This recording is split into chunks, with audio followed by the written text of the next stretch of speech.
Bonjour et bienvenue dans Christianisme et Islam, les Écritures se dévoilent. Alors aujourd'hui, on va traiter la prophétie de Deutéronome 18-18 dans l'Ancien Testament. Les musulmans disent que cette prophétie que Moïse a dit de sa propre bouche, annonçant la venue d'un prophète futur, est la prophétie annonçant Mohammed. Et donc ici, nous allons explorer les Écritures pour essayer de comprendre est-ce que c'est Mohammed ou est-ce que c'est Jésus. Comme on l'a fait pour l'épisode précédent avec le Paraclet, à savoir si c'était Mohammed ou le Saint-Esprit. Alors, on va commencer directement par la prophétie de Deutéronome 18-18. Donc ici, on est dans le livre Christianisme et Islam, les Écritures se dévoilent, partie 2. Alors, je cite la prophétie. « Je leur susciterai du milieu de leurs frères un prophète comme toi. Je mettrai mes paroles dans sa bouche, et il leur dira tout ce que je lui commanderai. Et si quelqu'un n'écoute pas mes paroles qu'il dira en mon nom, c'est moi qui lui en demanderai compte. Mais le prophète qui aura l'audace de dire en mon nom une parole que je ne lui aurai point commandé de dire, ou qui parlera au nom d'autres dieux, ce prophète-là sera puni de mort. Peut-être diras-tu dans ton cœur, comment connaîtrait-on-nous la parole que l'Éternel n'aura point dite? Quand ce que dira le prophète n'aura pas lieu et n'arrivera pas, ce sera une parole que l'Éternel n'aura point dite. C'est par audace que le prophète l'aura dite, n'aie pas peur de lui. Deutéronome 18-18, 22. Alors, les musulmans considèrent ce passage, milieu de leurs frères, un prophète comme toi, comme faisant référence à la descendance d'Ismaël, qui est le frère d'Isaac, et les Ismaélites arabes et les Israélites juifs peuvent être considérés comme des frères et sœurs par leurs ancêtres, d'où cette interprétation. Sauf que ce verset ici n'est pas à prendre dans ce sens-là. Explication. Alors ici, par une simple recherche Google, on peut trouver des explications qui expliquent clairement en fait Deutéronome 18-18. Donc une simple recherche, et c'est accessible à tout le monde et vous pouvez trouver ça. Donc c'est une source extérieure au livre. Deutéronome 18-18 parle d'un prophète sans le nommer que Dieu utilisera pour proclamer son message. Certains musulmans affirment qu'il s'agit de Mohammed, d'autres parlent de Joseph Smith, le fondateur des Mormons, ou de certains dirigeants chrétiens contemporains. De nombreux juifs pensent qu'il s'agit d'une référence à Élie ou à Jérémie. Comment devons-nous comprendre ce verset? Il s'agit non seulement d'une prophétie faisant clairement référence à Jésus-Christ, mais aussi d'une mise en garde contre les prédicateurs qui prétendent à tort être des prophètes. Ce passage décrit un prophète qui partagera avec Moïse des caractéristiques similaires et une mission divine. Le Nouveau Testament démontre clairement que Jésus-Christ est le prophète dont parle Deutéronome 18. Personne d'autre ne peut remplir ces conditions, les conditions de cette prophétie.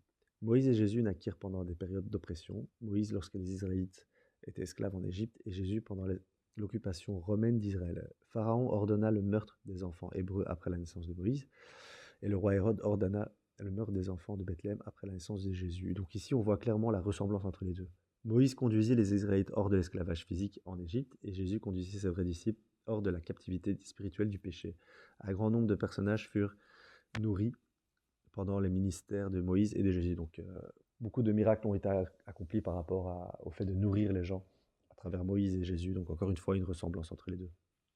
Moïse et Jésus reçurent et délivrèrent tous les deux des révélations fondamentales sur l'autorité divine. Moïse reçut la loi de Dieu, qui est la base de l'Ancien Testament, et Jésus apportait des enseignements qui constituent la base du Nouveau Testament.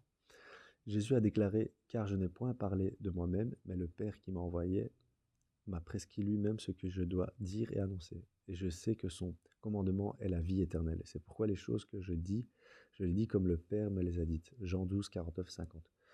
Ce passage confirme que Jésus prononce des paroles données par Dieu, accomplissant ainsi la prophétie de Deutéronome 18. Donc ici, on voit clairement la ressemblance entre Moïse et Jésus, de par le fait qu'on ordonne les meurtres des nouveau-nés, le fait qu'ils nourrissent leur peuple, les deux, chacun, on nourrit leur peuple à travers des miracles à travers des miracles, Moïse dans le désert, Jésus par la multiplication des pains, pendant ses prêches et tout ça. Alors on va continuer et nous allons arriver à la preuve la plus solide vient de Jésus lui-même lorsqu'il déclare en Jean 5, 45, 47 « Ne pensez pas que moi je vous accuserai devant le Père. Celui qui vous accuse, c'est Moïse, en qui vous avez mis votre espérance. Car si vous croyez Moïse, vous me croirez aussi parce qu'il a écrit à mon sujet. Et si vous ne croyez pas à ses écrits, comment croyez-vous à mes paroles ?» Donc ici, on voit clairement que Jésus dit Moïse a prophétisé il a prophétisé en annonçant Jésus. Donc là, c'est dit clairement dans le verset. Un autre point à relever. Est-ce que Mohammed a accompli des miracles comme Moïse pour être comme lui? Maintenant, nous allons montrer une preuve solide à ce verset qui montre que Moïse parlait d'un frère comme eux, un juif Voici cette même expression est utilisée pour désigner une personne de la communauté israélite dans d'autres versets. Donc ici, on va voir dans les versets, quand Moïse dit je susciterai d'entre leurs frères un frère comme eux et tout ça, en fait, il parlait d'un frère juif, donc des juifs. Donc c'est clairement destiné pour leur communauté. Parce que les musulmans, ils font référence à un frère comme eux, dans le sens où Isaac et Ismaël, en fait, sont frères. Et donc, quelque part, les musulmans et les juifs sont frères. Et du coup, c'est dans ce sens-là que les musulmans interprètent ce passage, mais c'est pas ça. Donc, et c'est ce qu'on va voir justement dans d'autres versets, qui reprend exactement ce même terme pour désigner les juifs entre eux. Alors, dans Deutéronome 18, 1, 2, les sacrificateurs, les Lévites, la tribu entière de Lévi, n'auront ni part ni héritage avec Israël. Ils se nourriront des sacrifices consumés par le feu en l'honneur de l'Éternel et de l'héritage de l'Éternel. Ils n'auront point d'héritage au milieu de leurs frères. Voilà ici le passage, c'est ça. Au milieu de leurs frères, là on voit bien qu'on parle, c'est une expression pour dire vraiment les frères entre eux les Juifs. L'Éternel sera leur héritage comme il le leur a dit. Deutéronome 17,15. Tu mettras sur toi un roi que choisira l'Éternel ton Dieu. Tu prendras un roi du milieu de tes frères. Tu ne pourras pas te donner un étranger qui ne soit pas ton frère. Voilà, du milieu de tes frères. Encore une fois ici, on voit que ça parle des Juifs. En Actes 3, 20, 22, afin que des temps de rafraîchissement viennent de la part du Seigneur et qu'il envoie celui qui vous a été destiné, Jésus-Christ, que le ciel doit recevoir jusqu'au temps du rétablissement de toutes choses, dont Dieu a parlé anciennement par la bouche de ses saints prophètes. Moïse a dit, le Seigneur votre Dieu vous suscitera d'entre vos frères un prophète comme moi. Vous l'écouterez dans tout ce qu'il vous dira. Donc ici, on voit bien que ça dit que Moïse a prophétisé au sujet de Jésus. Il n'y a pas de doute en fait dans l'Ancien Testament et dans le Nouveau Testament, il n'y a pas de doute là-dessus. On sait de qui parle Moïse. En Deutéronome 34, 10, 12, il ne s'est plus levé en Israël un prophète comme Moïse, lui que le Seigneur rencontra face à face. Que de signes et de prodiges le Seigneur l'avait envoyé accomplir en Égypte devant les pharaons. Tous ses serviteurs et tout son pays, avec quelle main puissante, quel pouvoir redoutable Moïse avait agi aux yeux de tout Israël. Voilà. Donc on va continuer la lecture. Mohamed a-t-il parlé avec Dieu en face à face? Ça aussi c'est une question, parce que s'il ressemble à Moïse, Moïse a parlé en face à face avec Dieu. Donc ici, est-ce que Mohamed l'a fait? C'est aussi une question à se poser. Après toutes ces preuves et ces versets qui nous prouvent que l'expression milieu de leurs frères voulait dire israélite comme Moïse et pas ismaélite, même Jésus a dit que Moïse a parlé et prophétisé à son sujet. Alors pourquoi les musulmans continuent de dire que ce passage annonce Mohamed? Point d'interrogation. Je pense que cela vient du fait qu'ils veulent absolument prouver que Mohamed se trouve dans l'Ancien et le Nouveau Testament, comme c'est écrit dans le Coran, car si ce n'est pas le cas, alors ça voudrait dire que le Coran se trompe et donc est faux. Et on va citer le Coran, la sourate qui dit ça justement, la sourate 7, 157. Ceux qui suivent le messager, le prophète illettré, qui trouvent écrit, mentionné chez eux dans la Torah et l'Évangile, il leur ordonne le convenable, leur défend le blâmable, leur rend licite les bonnes choses, leur interdit les mauvaises, et leur ôte le fardeau et les jougs qui étaient sur eux. Ceux qui croiront en lui, le soutiendront, lui porteront secours, et suivront la lumière descendue avec lui, ceux-là seront les gagnants. Alors ici, il y a plusieurs points à traiter. On va commencer par déjà... oui, donc ici, ça dit que le prophète illettré est cité dans la Torah et l'Évangile. Donc si le Coran dit ça, ça veut dire que les musulmans, ils doivent trouver les endroits où est cité Mohamed dans la Torah et l'Évangile. Parce que s'ils ne trouvent pas ces passages-là, alors ça voudrait dire qu'il y a un problème avec le Coran. Ou alors ils vont dire que ces versets-là, ils ont été cachés par les Juifs. Et là, donc là, on rentre dans des passages falsifiés, des passages qui ont été cachés. Donc encore, là, ça va dans un autre débat encore, qu'on pourra découvrir et exploiter dans d'autres vidéos que je vais sortir. Mais là, on va rester concentré ici sur ce passage-là. Donc, il doit y avoir des passages où Mohamed est annoncé dans l'Ancien et le Nouveau Testament. Mais il y a un autre point qui est important ici, c'est quand on parle du fardeau et des jougs. Et on explique ça juste un peu plus bas. Donc, il est extrêmement important, après cette sourate, pour les véracités du Coran, que Muhammad soit annoncé dans les livres précédents. C'est même crucial. D'ailleurs, dans cette même sourate, voici encore un attribut que Mohamed a usurpé à Jésus-Christ. Voilà, c'est ici que quand je parlais du joug et du fardeau, donc je vais vous montrer dans le Nouveau Testament un passage qui parle exactement de ça aussi. Mon Père m'a tout donné, et personne ne connaît le Fils si ce n'est le Père. Personne non plus ne connaît le Père si ce n'est le Fils, et celui à qui le Fils veut le révéler. Venez à moi, vous tous qui êtes fatigués et courbés sous un fardeau, et je vous donnerai du repos. Acceptez mes exigences et laissez-vous instruire par moi, car je suis doux et humble de cœur, et vous trouverez le repos pour votre âme. En effet, mes exigences sont bonnes et mon fardeau est léger. En Matthieu 11, 30, car mon joug est doux et mon fardeau est léger. Ici, on peut voir qu'en fait,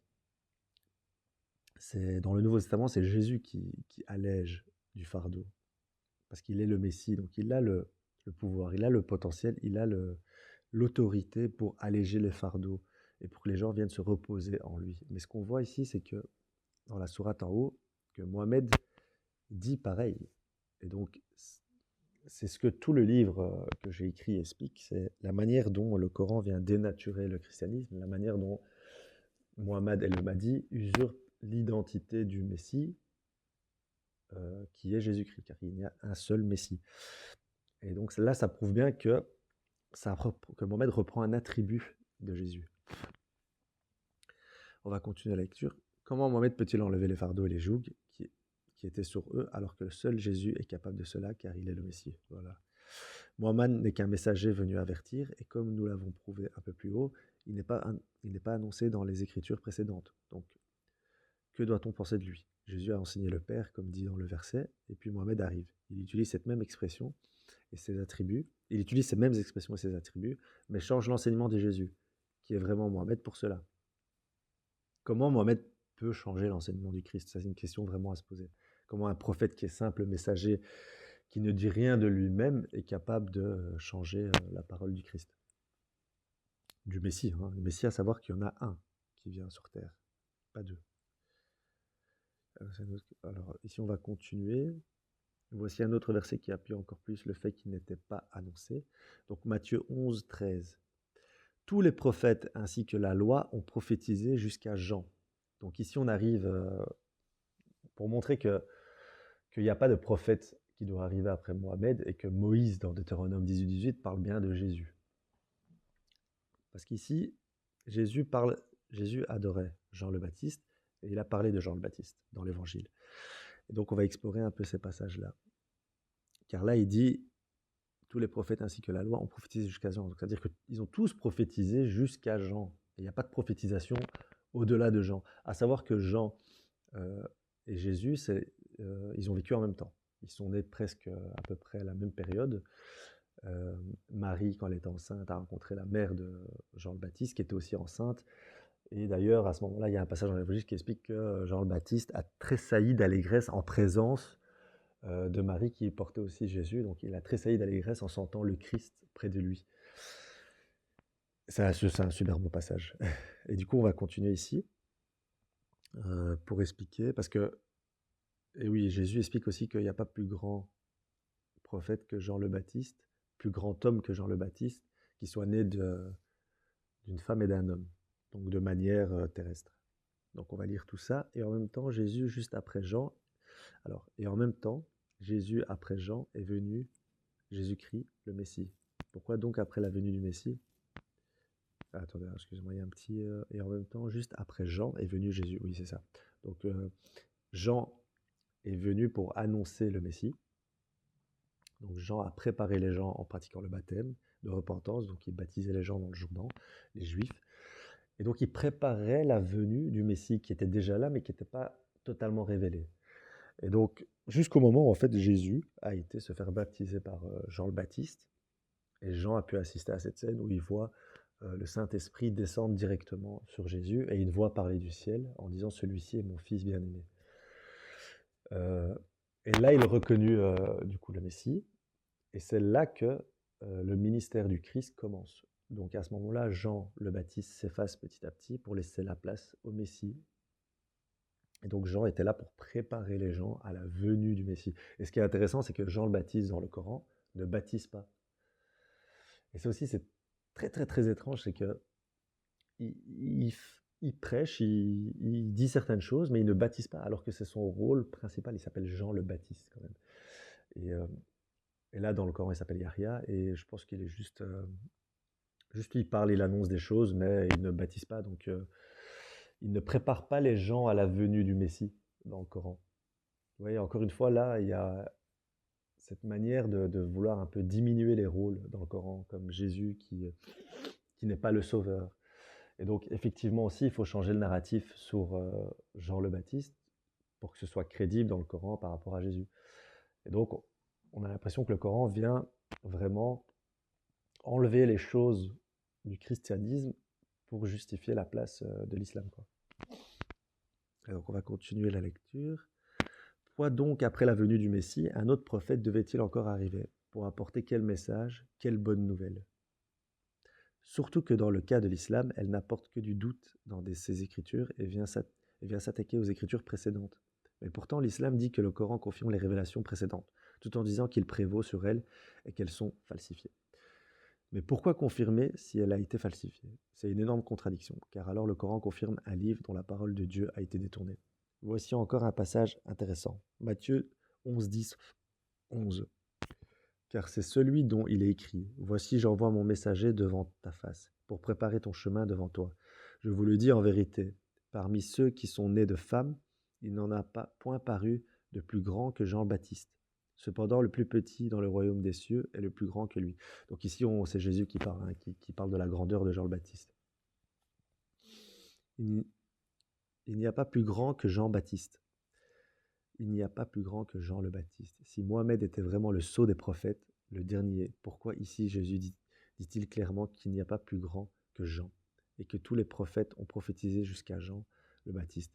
Pourquoi n'ont-ils pas annoncé le sceau des prophètes? C'est vrai qu'ici, en fait, si Mohamed est le sceau des prophètes, il doit quand même avoir une trace claire et nette quelque part qu'il annonce.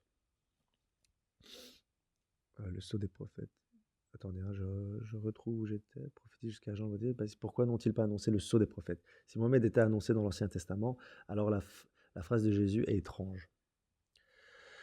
Jésus lui-même fait l'éloge de Jean le Baptiste, et le Coran lui-même enlève à Jean le fait qu'il pratiquait le baptême de repentance, et qu'il annonçait la venue du Messie, le plus grand, le Sauveur, le Fils de Dieu. Donc le Coran modifie ce qu'il veut dans la parole de Dieu pour justifier la création de l'islam, puis accuse les Juifs et les chrétiens d'être les falsificateurs des Écritures, alors que l'Ancien et le Nouveau Testament se complètent et se confirment l'un l'autre en toute vérité. Seul l'islam est en contradiction dans le doute, et toutes les accusations de l'islam s'appliquent à lui-même, car ils n'ont aucune confirmation par les Écritures de ce qu'ils prétendent, à part les histoires, les noms de l'Ancien Testament et du Nouveau Testament. C'est comme si l'islam prenait tout ce qui était en surface, superficielle, les histoires des prophètes de l'Ancien Testament et quelques histoires du Nouveau Testament, mais attention, en apportant des modifications extrêmement importantes, mais de manière subtile qui vient contrecarrer le plan de Dieu, qui est l'Évangile.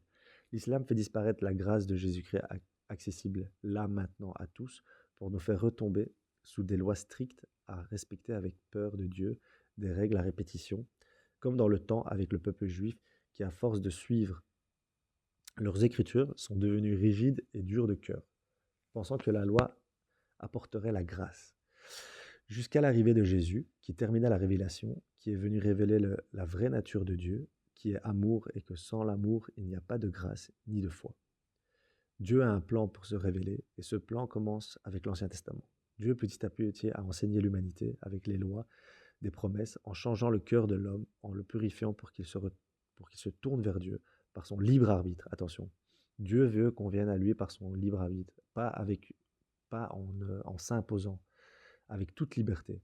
Car Dieu a tant aimé le monde qu'il a envoyé son Fils unique, et Jésus arriva pour nous révéler l'amour de Dieu pour l'humanité, pour chacun d'entre nous.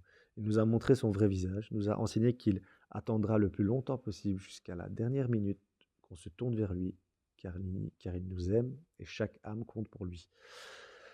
Voilà, donc ici on arrive à la fin des explications par rapport à Moïse qui prophétise un prophète à venir.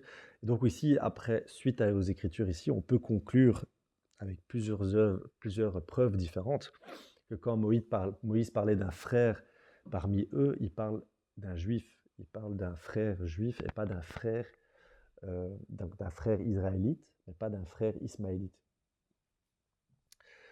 Et en plus, quand il dit parmi vous, ça veut dire de là où vous êtes tous, d'entre vous, au cœur de vous, je susciterai quelqu'un. Et Jésus, il était quoi? Il vivait parmi eux, parmi les Juifs. Et il est sorti d'eux. Par exemple, les Ismaélites, ils habitent de l'autre côté, dans la péninsule arabique. Donc, on comprend bien qu'ici, quand Moïse dit je susciterai d'entre vous, euh, bah, ça parle bien de la Palestine, de cet endroit-là, de cette localité-là surgira parmi les Juifs, et pas de la péninsule. Sinon, il aurait formulé sa phrase autrement. Donc ici, ça sert à rien personnellement, hein, ça sert à rien d'essayer de trop chipoter avec les Écritures, alors que les Écritures sont claires. Surtout qu'on voit que cette même expression est utilisée dans d'autres endroits de l'Ancien Testament pour faire directement allusion aux Juifs. Donc pourquoi tout d'un coup cette même expression ferait allusion aux Ismaélites? C'est là qu'il faut se poser la question en fait. Et puis aussi de voir quelle est la ressemblance entre Moïse et Jésus. Et donc là, on peut conclure que ce prophète à venir est Jésus-Christ. Voilà, c'est fini pour aujourd'hui. Et à bientôt pour une prochaine vidéo dans Christianisme et Islam, les Écritures se dévoilent.